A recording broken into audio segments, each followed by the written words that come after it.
Okay, so ready to dive in? Today, we're looking at Oded Galor's The Journey of Humanity. Yeah, let's do it. Always up for a good, deep dive into these big, sweeping historical narratives. Exactly. And this one is all about figuring out, how did we get from barely surviving for millennia to, well, this? Right. I mean, that's the big mystery of growth, right? Like, Yeah. for the vast majority of human history, our ancestors were basically just subsisting, just scraping by, focused on the essentials, finding food, staying alive, having kids. Any improvements in their actual standard of living were, like, basically non-existent for a really, really long time. And then boom, just in the last, 2 or 3 centuries, everything changes dramatically. It's wild when you actually stop and think about it. Yeah. For a thought experiment, picture this. Someone from, let's say, ancient Jerusalem, like 2,000 years ago. They somehow time travel to, I don't know, Jerusalem in the year 1800. They'd obviously notice some changes, sure, maybe different buildings, more people, that kind of thing. Right. But fundamentally, a lot would still be recognizable.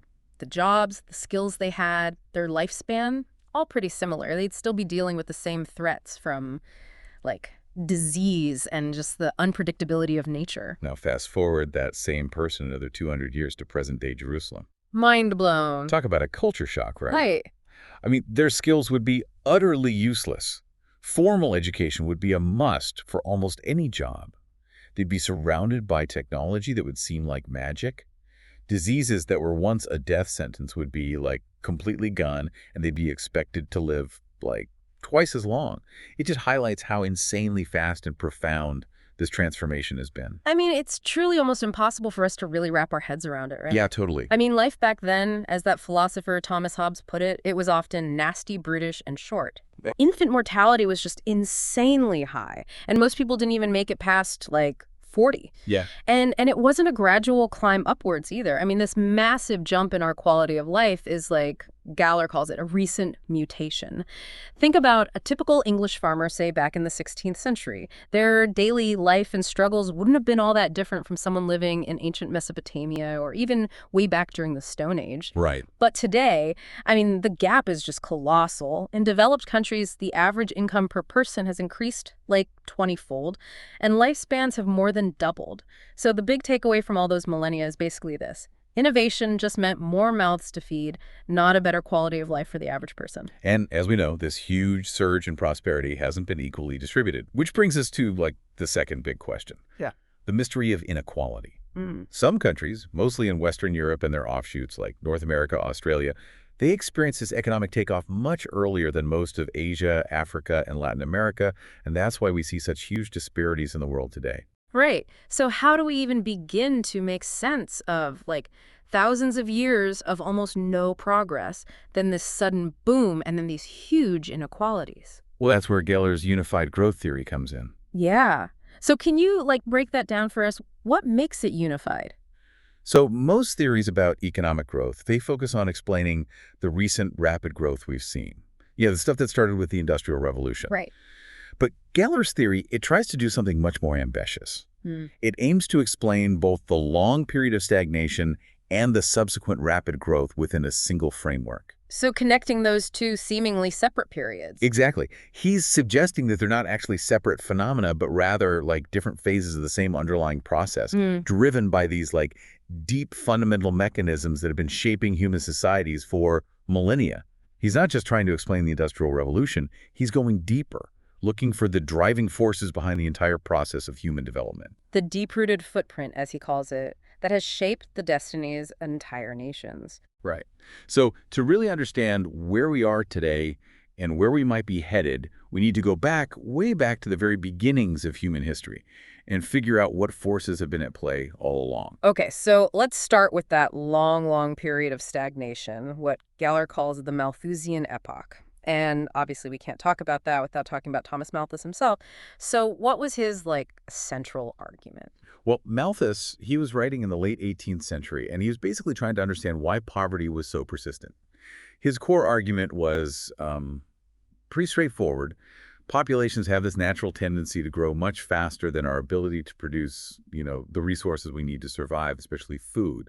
So anytime there was a period of progress, say a new farming technique that led to more food, this would inevitably lead to a population increase. More food, more surviving babies, and eventually this larger population would consume all the extra food, pushing everyone back down to subsistence level. Right, so any steps forward were basically canceled out by more mouths to feed. Humanity was stuck on a treadmill, just running in place. Yeah, yeah, that's a good way to put it. And Malthus identified two main ways this balance between population and resources was maintained. He called them positive checks, which were basically things that increased the death rate, like famine, disease, war. The grim stuff. Yeah. And then there were preventive checks, which were actions that reduced the birth rate, like delaying marriage or using contraception, although Malthus himself wasn't exactly advocating for those. Right. So does the historical evidence actually support this Malthusian view of the pre-industrial world? To a large extent, yes. I mean, there were definitely technological advancements happening during this period, like even after the Neolithic Revolution when humans first started farming. But their main impact, just like Malthus predicted, seems to have been on population density, how many people the land could support, rather than a lasting improvement in the average standard of living. There's a good example in the book. If you look at how early different regions adopted agriculture, it had a really clear impact on their population density around the year 1500 AD. So earlier agriculture, more people. Exactly. But the effect on per capita income, how much each person was earning, was pretty minimal. It suggests that most of the technological progress was just going into feeding more people at the same, basic level. But then that raises an interesting question. Why did humans even bother switching to agriculture in the first place if it didn't really lead to, a better quality of life? I mean, initially it probably meant shorter lifespans, a worse diet, harder work, all that stuff. Yeah, that's a really good point. While shifting to agriculture might seem like a step backward in some ways, it probably became necessary because of population growth within hunter-gatherer societies themselves. As their populations grew, they started running into, scarcity of wild resources.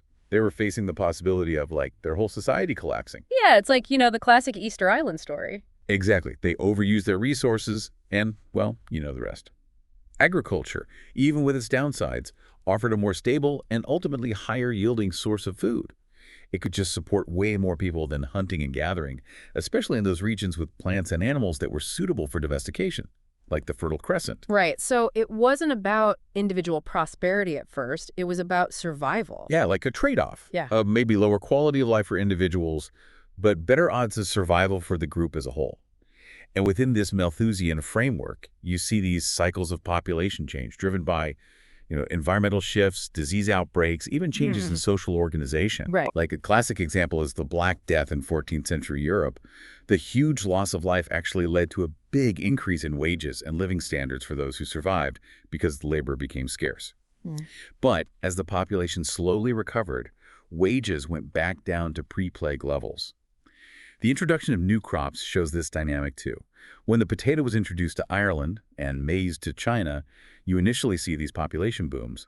But without other, more fundamental changes, these societies remain super vulnerable to, things like the Irish potato famine, where they just hit a plateau in terms of their living standards. And wasn't there something about how the timing of maize adoption in different parts of China served as a natural experiment? Oh, yeah, that's a really cool example. Because maize was adopted at different times in different Chinese provinces, researchers could study its impact on both population density and wage levels. And what they found was, largely consistent with the Malthusian idea. The provinces that adopted maize earlier saw a rise in population density, but there wasn't a significant, lasting increase in wages. Basically, the land could support more people, but it didn't make each person significantly better off. So to sum up this long period during the Malthusian epoch, any improvements in living standards were pretty much temporary, constantly being pulled back down by the pressures of population growth on limited resources. Got it. Okay, so for thousands of years, humanity is stuck in this Malthusian trap. But eventually some parts of the world break free.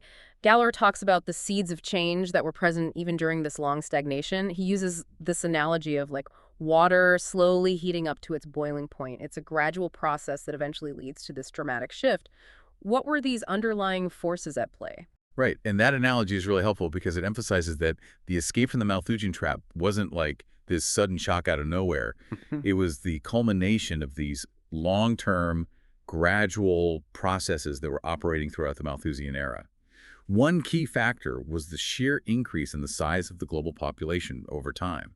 We're talking about going from a few million people around 10,000 BCE to almost 1 billion by the time of the Industrial Revolution. Wow. Right. And even within the constraints of the Malthusian world, this growing population actually helped to drive technological innovation. It did this in a couple of ways. First, you have a larger market, a greater demand for new stuff. Second, you have a larger pool of potential inventors and thinkers to actually come up with those innovations. And then third, a larger, more interconnected society encourages specialization, which, can lead to greater efficiency and productivity. And finally, it facilitates the spread of knowledge and ideas through trade and interaction. So basically, more people meant more brains working on problems and more Yeah. opportunities for those solutions to, like, get out there and be adopted. Yeah, precisely. Think about Gutenberg's printing press.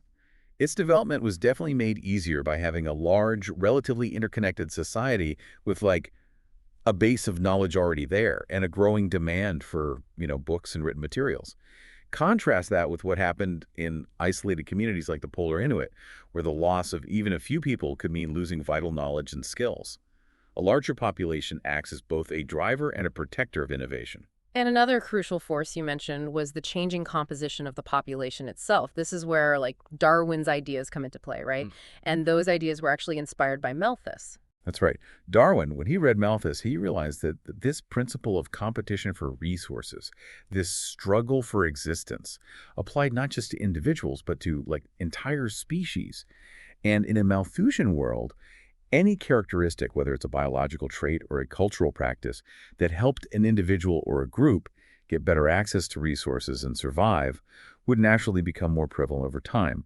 We see this in biological adaptations, like how those peppered moths in England changed color during the Industrial Revolution to blend in with the soot-covered trees, Right. or how some human populations developed the ability to digest lactose as adults because they were reliant on milk from their herds.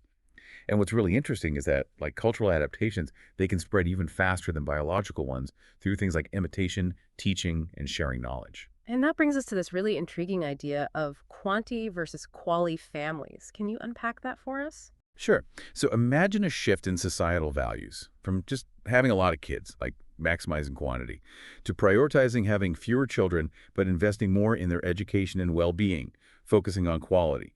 In a purely Malthusian world, having a ton of kids might seem like the best strategy, just to make sure some survive. But as technology starts advancing and creating more economic opportunities that require skilled labor, a different approach becomes more advantageous. Families that choose to have fewer kids and invest more in their health, education, and skills are essentially giving their children a better chance to thrive in this new changing economy. And this can create a positive feedback loop. As more people invest in developing skills, what economists call human capital, it drives further technological progress, which in turn makes those skills even more valuable. And I think you mentioned some historical evidence for this shift from places like Quebec and England. Yeah, exactly. Historical records from Quebec show that families who had a moderate number of children, which suggests they were investing more resources per child, tended to have more descendants surviving over the long term compared to those families with really high birth rates. Similarly, in England, studies have shown that families who invested more in their children's education and overall well-being, a greater proportion of their kids survived to adulthood. Even though they started with fewer children, the higher survival rates and better opportunities for those children led to greater long-term success. Okay. So these slow, subtle changes, the world's population growing, and a shift from quantity to quality in terms of, like, raising children, these were the wheels of change slowly turning beneath the surface of the Malthusian epoch. Exactly. These forces were at work for, literally millennia, gradually building momentum. They were the underlying currents that eventually reached this critical point and set the stage for the Industrial Revolution. Which brings us to the next major phase, the Great Acceleration. Humanity finally breaks free from the Malthusian trap. Now, when we think of the Industrial Revolution, we often picture, factories, smokestacks, pollution. But Galor frames it more as the age of progress. Why is that distinction important? Well, it's important because if we only focus on the industrial aspects, we miss the really fundamental shift that was happening. The Industrial Revolution wasn't just about factories and machines. It was powered by this unprecedented explosion of technological development across a whole range of fields. The sheer number of important inventions and innovations that popped up in Europe and North America during this relatively short period just dwarfs anything that happened in the previous thousands of years. It was a genuine surge of human ingenuity. So can you give us some specific examples of these key inventions and how they changed things? Oh, tons. Take the steam engine. It was initially developed by Newcomen for pumping water out of coal mines. But then James Watt came along and made significant improvements, and suddenly the steam engine was being adapted to power machinery in factories, revolutionizing industries way beyond mining. Then you have the textile industry. It was completely transformed by inventions like the flying shuttle, the spinning jenny, the water frame, the power loom. These things dramatically increased the speed and efficiency of making cloth, which made clothing way more affordable for everyone. And then there were huge advancements in iron and steel production, like Darby's cheaper iron-making process and the Bessemer process for making steel, which made it possible to do large-scale construction and develop new modes of transportation. I mean, steamships and railways, those absolutely revolutionized travel and trade. Like a trip from New York to Chicago that used to take like 6 weeks was suddenly reduced to 2 days. And then you have communication. Morse's telegraph made it possible to send messages almost instantly across huge distances. And Edison, his phonograph, the incandescent light bulb, those transformed daily life. And of course, you can't forget the internal combustion engine, which eventually led to the rise of the automobile. This is like just scratching the surface, but it gives you a sense of just how widespread and impactful this wave of innovation was. It's pretty mind-blowing to think about how all these seemingly disconnected inventions were happening, like all around the same time. Yeah, definitely. And this technological dominance, it obviously had huge global consequences, right? Absolutely. The technological advantage that Europe and North America developed led to some major shifts in global power. Events like the Opium Wars, Commodore Perry forcing Japan to open up to trade, those are clear examples of how this technological superiority translated into real political and economic power. And like Japan's response, the Meiji Restoration, where they basically went all in on modernizing and adopting Western technology and social structures, that was a direct result of them realizing they needed to catch up or risk being left behind. Now, another really important point Galor makes is about how the Industrial Revolution fundamentally changed the role of education. It went from being like a privilege for the elite to a central component of economic development. Can you explain that shift? Right, so before the Industrial Revolution, formal education was mostly for like a small, privileged group, and it often focused on things like, religious instruction, classical studies, that sort of thing. It wasn't really seen as essential for the vast majority of people. But as technology started advancing at this breakneck pace, the skills needed in the economy changed drastically. Having a workforce with specific skills and knowledge became absolutely essential for continued economic progress. So, like, less emphasis on religious instruction, more emphasis on practical skills for a much larger portion of the population. Exactly. If you look at literacy rates before the Industrial Revolution, they were pretty dismal across the globe, like around 12% in 1820. However, literacy rates in Europe, they had been gradually rising in the centuries leading up to industrialization, probably linked to things like Gutenberg's printing press and the growth of trade. We see more books being produced and new educational materials focused on practical skills like business math, bookkeeping, stuff like that. So there was a growing demand for these types of skills even before the Industrial Revolution really took off. So, while education was improving in Europe, it wasn't necessarily aimed at creating a mass-skilled workforce in the way it became during and after the Industrial Revolution. Right. People like Kameni's had been pushing for more inclusive and practical education earlier, but it was the Industrial Revolution that really made it a necessity on a large scale. Okay, so to recap, we started in the Malthusian epoch, where the relationship between population and limited resources kept living standards basically flat. Then we looked at these gradual but powerful forces like the increasing global population and the shift from quantity to quality in families, which were slowly laying the groundwork for change. And then those forces reached a tipping point, and boom, the Industrial Revolution, a period of incredible technological progress, kicks off, and the role of education changes completely. Perfect summary. And while we've explored how humanity escaped the Malthusian trap, the mystery of inequality is still a big part of the story. The fact that this transition happened unevenly across the globe is really key to understanding why we see such huge disparities in wealth and development today. The deep historical factors we've talked about, things like geography, institutions, cultural norms, even the level of diversity within societies, those all played a role in shaping when and how different parts of the world were able to break free from stagnation. It's really fascinating stuff to think about. Yeah, totally. So as we wrap up, any final thoughts for our listeners? I'd say just consider the enduring power of those forces we've been talking about. This complex dance between population dynamics, technological innovation, and the development of human capital. I mean, think about how they continue to shape our world today. We're facing all these new global challenges, climate change, the rise of AI, and those are going to interact with these fundamental drivers of human development and inequality. What new phase transitions might be just around the corner? Understanding this long view of history is important, but the journey is far from over. That's a great note to end on. Thanks for joining us on this deep dive. My pleasure. Always fun to chat about this stuff.